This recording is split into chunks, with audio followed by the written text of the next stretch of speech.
Untuk makluman yang hormat, kita akan hentikan selepas orang dua. Lepas itu saya minta menteri menjawab. Oh, sana.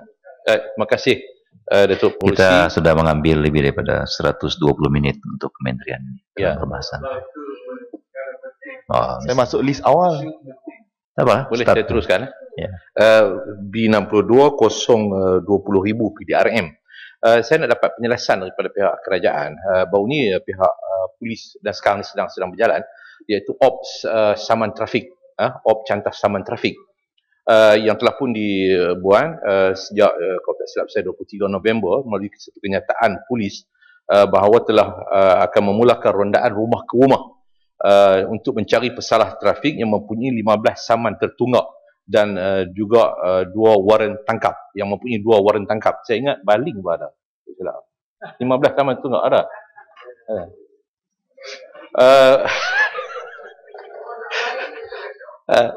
Dan pemangku Ketua Trafik Persekutuan SAC Muhammad Fuad Abdul Latif menyatakan bahawa sekatan jalan raya juga akan turut dilaksanakan untuk mencari pesalah-pesalah trafik. Dan dia menyatakan bahawa Ops Saman Trafik ini, cantas saman trafik ini ialah supaya pesalah trafik membayar saman. Baik, isunya saman tertunggak. Saya nak dapatkan penjelasan daripada pihak kerajaan. Apa yang dimaksudkan dimaksudkan dengan saman tertunggak ni? Yang dikatakan 15 saman tertunggak tu, ataupun isu saman tertunggak tu, apa yang dimaksudkan? Adakah ia yang dimaksudkan itu saman PUL 257 atau sekadar notis PUL 170A, apa yang dikenali sebagai saman ekong? Sebab kalau PUL 257, bagi saya dia tidak boleh dianggap sebagai tertunggak, kerana setiap saman wajib hadir ke mahkamah. Untuk hadir ke mahkamah. Jika hadir ke mahkamah, maka saman akan selesai sama ada dengan mengaku salah ataupun bicara. Bicara. Jadi tidak akan ada saman tertunggak bagi saya. Macam mana kalau dikatakan bahawa PUL 257 itu dianggap sebagai saman tertunggak, sedangkan dari segi perundangannya dia tidak boleh dianggap sebagai saman tertunggak, sebab itu yang dikatakan saman untuk seorang itu kena hadir ke mahkamah.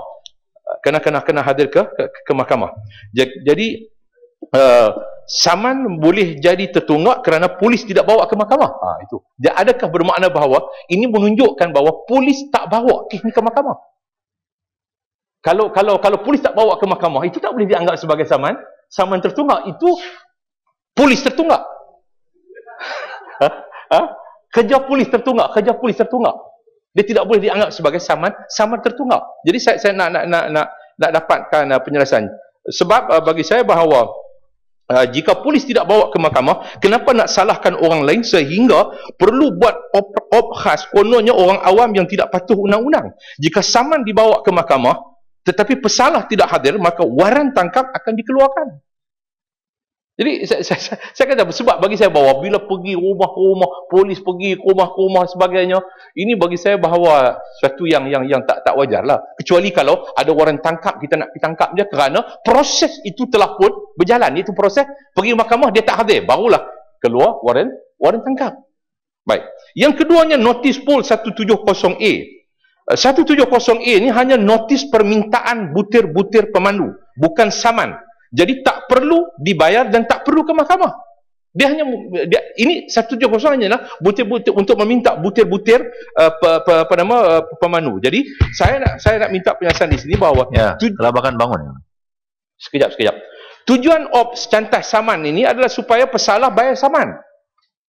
Maknanya kerajaan nampaknya nak cari seberapa banyak untuk menambahkan sumber pendapatan sebelum daripada GST, Ops GST dilaksanakan. Jadi sumber pendapatan itu nak ditambah melalui apa yang disebut kononnya sebagai saman trafik, saman yang tertunggak. Sila. Terima kasih Pokok Senah. Saman tertunggak ini atau saman yang ditangkap sewaktu polis bertapuk di bawah pokok untuk tangkap orang-orang speed trap. Saya ada 19 saman. Saya kena 19 saman. Saya tidak tahu, tidak ada notis. Tapi bila saya punya anak cek internet, dia kata kita punya kereta ini ada kena saman. Tapi persoalannya sekarang, kalau kita yang tahu saman itu melalui internet, apa macam orang yang kampung tak tahu pun tengok internet? Apa macam? 19 saman ini dengan dia punya denda apa semua 7,000 lebih saya mau bayar. Mau bayar kepada pihak polis OCPD 7,000 lebih. Saya bagi satu cek. Dia bilang tak boleh terima cek. Jadi saya mau tahu juga bayar pakai cash kah atau cek boleh kah? Jadi kita minta mungkin saman ekor ini yang polis di Tawau sana tapuk buah pokok, tangkap speed trap semua ini, bolehkah kita terima atau kita buat sistem macam di Australia di mana ada notis mengatakan 500 meter di hadapan ada speed trap. Tetapi di Sabah tidak ada. Jadi kita minta kalau boleh pihak polis hentikan semua ini. Terangkan kalau kita ada speed trap di mana-mana. Terima kasih. Baik, terima kasih. Tahu tak mana tapuk? Apa? Tapuk yang digunakan oleh Kelabakan. Tak tahu. Tapuk itu sembunyi. Sembunyi. Pokok, Sembunyi sebelah pokok, celah pokok Di Sabah, di Sabah tapuk itu sembunyi. Macam juga kata speaker dahulu, itu perkataan ngam tidak ada. Yang Sabah pakai perkataan ngam, artinya betul. Betul. Ngam betul. Terima kasih Datuk Pengurusi. Saya bersetuju dengan yang Berhormat apa yang disebut tadi. Itu seorang yang berhormat ada 19 saman. 19 saman tu saya tak tahu baling ada berapa, lenggung ada berapa tu. Jadi saya nak minta bahawa jadikan sebahagian daripada ucapan saya apa yang dibangkit yang perlu diperjelaskan, iaitu maknanya menunjukkan bahawa proses perundangan itu tak selesai sebenarnya. Satu saman tu mungkin tak sampai, notis tu tak sampai kepada seseorang itu, pemilik kenderaan tersebut. Nanti tak sampai, tiba-tiba bila nak pergi memperbaharui lesen ataupun road tax dan sebagainya tak dapat, ataupun cek melalui berbagai-bagai yang lain. Jadi notis sebenarnya tak sampai. Jadi tak boleh kita nak pergi mencari sampai rumah ke rumah yang mengganggu privasi seseorang. Jadi saya minta kejelasan daripada pihak kerajaan. Terima kasih Datuk Pengurusi. Terima kasih Pak Pokok Senal. Saya nak tanya sikit je mengenai yang dikatakan saman tertunggak tadi di pihak polis. Sama ada polis tak bawa ke mahkamah ke ataupun polis bawa ke mahkamah, kemudian orang yang disaman tu tak adil, keluar waran tangkap. Dalam undang-undang, nak tanya pandangan Pokok Senal, dalam undang-undang, dalam kanun acara jenayah, dia ada satu cara untuk orang yang kena saman ni mengaku salah, iaitu dipanggil plead guilty by letter, PGL. Itu ada dalam undang-undang. Tapi nak mengaku salah melalui surat ni tanpa perlu pergi mahkamah tu hanya kes kecil-kecil je. Tak pakai topi keledar, tak pakai tali pinggang keledar dan yang kecil-kecil. Jadi saya nak tanya Yang Berhormat, setuju tak kalau kerajaan membenarkan plead guilty by letter ni dengan izin diperluaskan kepada kes tak ada lesen, tak ada road tax, tak ada insurans dan kau-kau yang seumpamanya? Ya, boleh golong Yang Mata. Baik, terima kasih. Peguam tanya saya. Pokok sudah lawyer jawablah. Pokok sudah lawyer. Saya setuju bahawa boleh dipertimbangkan apa yang disebut oleh Kota Baru, seorang yang berpengalaman dalam merupakan pengamal undang-undang dalam negara kita.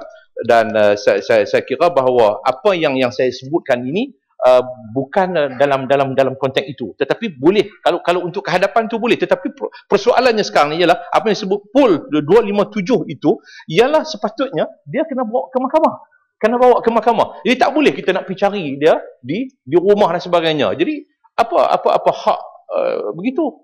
Jadi bagi saya bahawa ini seharus diatasi segera untuk mengelak keselesaan, privasi orang, sebagainya, keluarga dan sebagainya.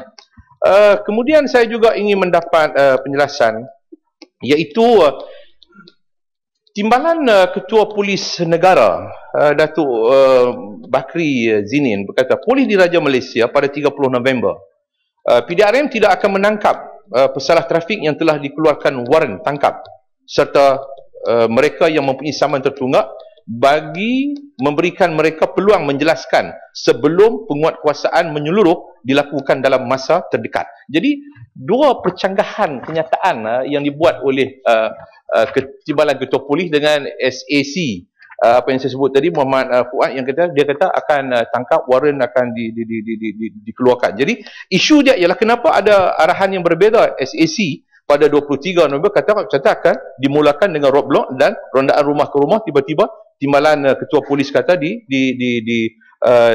sebaliknya, maknanya akan ada waran, akan ada waran tangkap, tetapi kita tidak akan kuat-kuasakan penangkapan tersebut serta merta. Maknanya ini saya fikir bahawa sesuatu yang tidak seharusnya berlaku. Dan saya nak minta penjelasan juga, adakah selama tempoh pelaksanaan cantas saman trafik ini dilakukan, dah berapa kutipan yang dapat dibuat pulangan duit saman yang disasarkan yang telah pun diperolehi oleh pihak kerajaan. Kemudian sekejap, yang ni kalau saya tak sebut tak boleh lah, iaitu AES. 14 September Menteri Dalam Negeri memaklumkan bahawa AES telah diserahkan kepada pengendaliannya kepada PDRM. Jadi saya nak dapatkan penjelasan. Pertama sekali saya nak minta ialah, apakah sudah selesai tentang dari segi pengambil alihan yang dikatakan bahawa kerajaan akan ambil alih syarikat itu dengan mewujudkan satu syarikat baru, dan dari segi pembayaran ganti rugi yang telah dibayar kepada dua syarikat lama, dua syarikat lama yang telah pun pernah saya sebut di dalam Dewan Yang Mulia ini. Jadi saya nak minta berapa jumlah pembayaran yang telah dibuat. Kemudian berkaitan dengan AES ni juga, adakah AES sekarang ni sememangnya dijalankan oleh PDRM? Adakah pusat-pusat operasi AES di Glenmary, Shah Alam dan Tapah Perak dikawal sepenuhnya oleh PDRM? Sehingga hari ini saya dapati bahawa mobile unit AES masih dijalankan oleh GPJ. Bagaimana dikatakan diserahkan kepada PDRM jika mobile unit masih dijalankan oleh pihak GPJ? Akhir sekali saya nak sebut ialah 040,000 immigration, iaitu berkaitan dengan isu yang berkaitan dengan pelaksanaan penempatan tenaga kerja Indonesia di Malaysia. Di Malaysia, saya nak dapatkan penjelasan daripada pihak kerajaan, kenapa kerajaan lebih melakukan pelaksanaan ini melalui syarikat dengan syarikat, tidak melalui G2G. Sebab saya bimbang bahawa daripada dapatan apa yang saya perolehi, menunjukkan rekod syarikat-syarikat di Indonesia ini adalah syarikat-syarikat yang sangat tidak menggambarkan bahawa mereka pernah di blacklist di Malaysia sendiri, tetapi masih berurusan untuk benda-benda begini. Begitu juga dengan umpamanya macam syarikat kelompok merah putih, kelompok merah putih yang terlibat dalam perjanjian dengan syarikat di Malaysia ini adalah kelompok yang dilihat sebagai NGO yang ultra nationalis, yang percaya Malaysia adalah sebahagian daripada Indonesia dengan ideologi Indonesia Raya. Ini syarikat ini. Saya cek dengan kawan-kawan di sana bahawa syarikat ini adalah ultra nationalis. Jadi saya bimbang bahawa dia akan memberikan kesan-kesan yang tidak baik. Dan juga saya dapati bahawa beberapa syarikat-syarikat ini dikatakan bahawa ada dimiliki, umpamanya macam syarikat yang bernaung di bawah syarikat yang saya sebutkan tadi itu ialah Bidar Putra Sukses yang diketuai oleh Ketua Polis Brigadier Jeneral. Begitu syarikat yang melibatkan Ketua Polis Negara Indonesia dan sebagainya. Jadi saya takut bahawa dia akan membabit kepada persoalan-persoalan pengintipan yang mungkin boleh berlaku dalam negara kita, sedangkan kita bercakap soal pengintipan. Sebelum ini tiba-tiba syarikat-syarikat yang deal dalam hal-hal nak penempatan pekerja-pekerja asing khususnya daripada Indonesia ini boleh masuk dan membuat pengintipan melalui cara yang begini. Jadi saya minta penjelasan daripada pihak kerajaan. Terima kasih Datuk Pengerusi. Ya, terima kasih.